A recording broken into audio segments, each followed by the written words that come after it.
Time management అనేది మనము start చేసిన దాన్ని బట్టి ప్లస్ మనం ఎగ్జామ్ దగ్గరికి వెళ్ళే కొద్దీ టైం మారుతూ ఉంటుంది. కొంతమంది చెప్పిండొచ్చు ఇంటర్వ్యూస్లో, నేను 15 గంటలు చదివాను, 12 గంటలు చదివాను. త్రూ అవుట్ 15, 12 అనేది అది జరగడం అంత ఈజీ కాదు.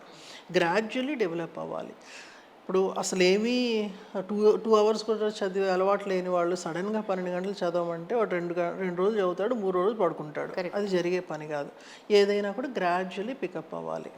So initially 5 hours, 6 hours, 8 hours అట్లా చేస్తూ ఒక పర్టికులర్ స్టాండర్డ్కి వెళ్ళాలి. ప్రతి స్టూడెంట్ సేమ్ కాదు. స్టూడెంట్ కెపాసిటీని బట్టి, వాళ్ళ చదివే అలవాట్లను బట్టి ఒక 8 అవర్స్ యావరేజ్ అనేది ఫిక్స్ చేసుకోగలగాలి. ఎగ్జామ్ ముందుకెళ్ళే కొద్దీ టైం పెరుగుతుంది. నేను ఒక 12 అవర్ ఫార్ములా ఒకటి చెప్తాను జనరల్లీ స్టూడెంట్కి. ఎట్లా అంటే మన వాళ్ళు కరెంట్ జనరేషన్ను, ఇప్పుడు నేనైనా కూడా నాకు పొద్దుటే క్లాస్ లేదు అంటే రాత్రి స్ట్రెచ్ చేస్తాను, 3 వరకు స్ట్రెచ్ చేస్తా, పడుకొని 7కి లేవడాలు, ఇలాంటివి అంటే కామన్గా జరుగుతాయి. కాకపోతే ఒక స్టూడెంట్ పరంగా చూసినప్పుడు ఏమవ్వాలంటే ఎర్లీ మార్నింగ్ టైం అనేది బై డిఫాల్ట్ యూస్ చేసుకోవడానికి ట్రై చేయాలి. అంటే 9కి బ్రేక్ఫాస్ట్ చేస్తారు అంటే 9కి బ్రేక్ఫాస్ట్ చేస్తారంటే బ్రేక్ఫాస్ట్ కంటే ముందు ఒక 4 అవర్స్ సెషన్ అయిపోవాలి. అంటే స్టడీ షెడ్యూల్ని 4 అవర్స్ స్లాట్స్ కింద డివైడ్ చేసుకోవాలి. బిఫోర్ బ్రేక్ఫాస్ట్ ఒక 4 అవర్స్ అనేది అయిపోవాలి, అండ్ బ్రేక్ఫాస్ట్కి లంచ్కి మధ్యలో ఇంకొక 4 అవర్స్ అవుతుంది, ప్లస్ ఈవినింగ్ డిన్నర్ లోపల ఇంకొక 4 అవర్స్ అవుతుంది. సో 12 అవర్స్ అనేది ఈజీగా చేసేయగలుగుతారు. Anything more than that is a bonus. ఆ 4 అవర్స్ కూర్చుని దగ్గర నుంచి లేవకుండా ఉండగలగడం అనేది అలవాటు చేసుకోవాలి. ఎంత కాన్సన్ట్రేట్ చేసి చదువుతున్నారు అనేది. ప్రతిదీ ఏంటంటే పెన్సిల్ మర్చిపోయాను, స్కేల్ మర్చిపోయాను, వాటర్ మర్చిపోయాను, ఇట్లాంటివి. నేను ఒకటి చెప్తాను, అంటే ఇది నేను చాలా స్టూడెంట్స్కి చెప్పినాను, చాలామందికి, చాలా బ్యాచెస్లో కూడా చెప్పినాను. మా తమ్ముడు చదవడం నేను చూశాను. మామూలుగా సుఖాసనంలో కూర్చుంటాడు. కొంతమంది పేరెంట్స్కి ఎట్లా ఉంటుందంటే పిల్లలు మంచం మీద కూర్చొని చదవద్దు అనే ఫిలాసఫీ ఒకటి ఉంటుంది. నాకు కూడా ఉంది మ్యామ్. మీరు ఇంతకుముందు మంచం మీద కూర్చుంటే వాళ్ళు చదివినట్టే కనిపించరు వాళ్ళు. నాకు చాలా చిరాకు అనిపించేది. కానీ ఆ భంగిమలకి మనం వెళ్ళొద్దు. ఏ భంగిమలో అయినా కూర్చొని చదువుకొని చదవడం ఇంపార్టెంట్ అనేది మనం పెట్టుకోవాలి. రైట్. సో వాడు ఎట్లా చదివేవాడంటే సుఖాసనం వేసుకుంటాడు, అన్నీ దగ్గరే ఉంటాయి, నీళ్లు ఉంటాయి, ఏదైనా తినాలనిపిస్తే తినే చిరుబండాలు ఉంటాయి, అన్నీ ఉంటాయి, అన్నీ చేతికి అందేటట్టుగా పుస్తకాలు, పెన్నులు అవన్నీ ఉంటాయి. ఇలాగే కూర్చుంటాడు 4 అవర్స్ కదలడు.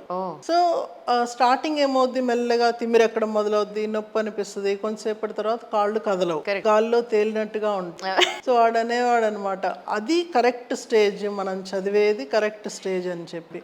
నువ్వు ఎలాగూ కదలలేవు, ఏమీ చేయలేవు, సో గాల్లో అక్కడే కూర్చొని అలా 4 అవర్స్ కదలకుండా చదవాలి.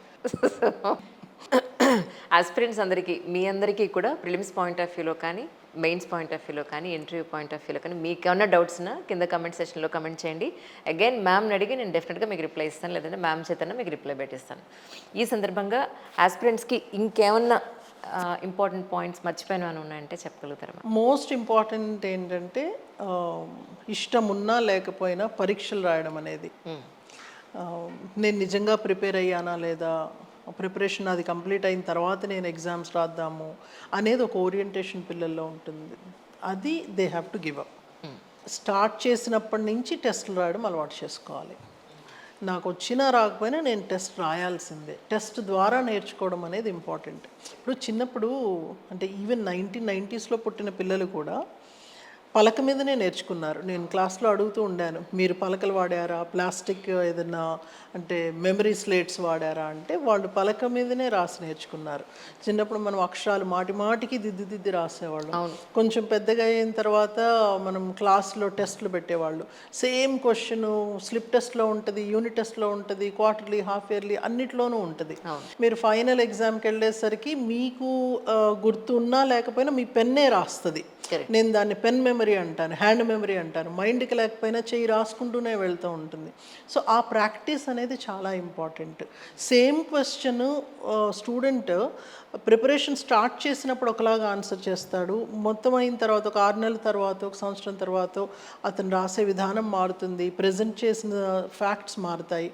సో నేను మొత్తం అయిన తర్వాత రాస్తానని అనుకోకుండా మొదటి నుంచి టెస్ట్ల మీద ఫోకస్ చేయడం అనేది చాలా చాలా important. True. So testing your self is very important.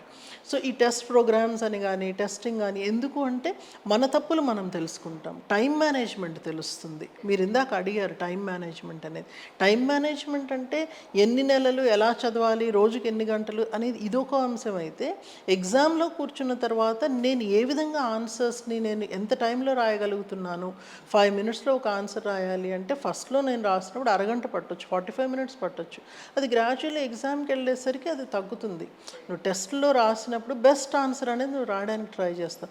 ఒకసారి ఇది నీకు బెస్ట్ అని నీ ట్యూటర్ చెప్పిన తర్వాత దాన్నే నువ్వు గుర్తుపెట్టుకొని ఎగ్జామ్లో ఆలోచించాల్సిన పని ఉండదు, ఉన్నది ఉన్నట్టుగా నువ్వు రాసేస్తూ ఉంటావు. సో ఈ టైం మేనేజ్మెంట్ అనేది చాలా ఇంపార్టెంట్. సో టెస్టింగ్, తప్పులు చేయడం ఇంపార్టెంట్. తప్పులన్నీ ముందు చేయాలి. ఆ యూపీఎస్సీకి వెళ్ళి నేను ఇక్కడ తప్పు చేస్తాను నాకు ఫ్రీడమ్ ఇవ్వ అనడానికి లేదు కదా. సో తప్పులన్నీ ఇక్కడ చేయాలి, కరెక్టెడ్ ఆన్సర్స్ అక్కడ రాయాలి. ఇది చాలా important. Very valuable points ma'am. ఇంకెవరైనా కనుక ఆస్పిరెంట్స్ నాకు కమెంట్ చేసినప్పుడు డెఫినెట్గా కమెంట్ సెషన్లో వాళ్ళ ఒపీనియన్స్ చెప్పినప్పుడు డెఫినెట్గా I'll get back to you so that మీ నుంచి ఆన్సర్ తీసుకుని వాళ్ళకి నేను రిప్లై ఇవ్వగలుగుతాను. Thank you so much for your time ma'am once again. Thank you ma'am.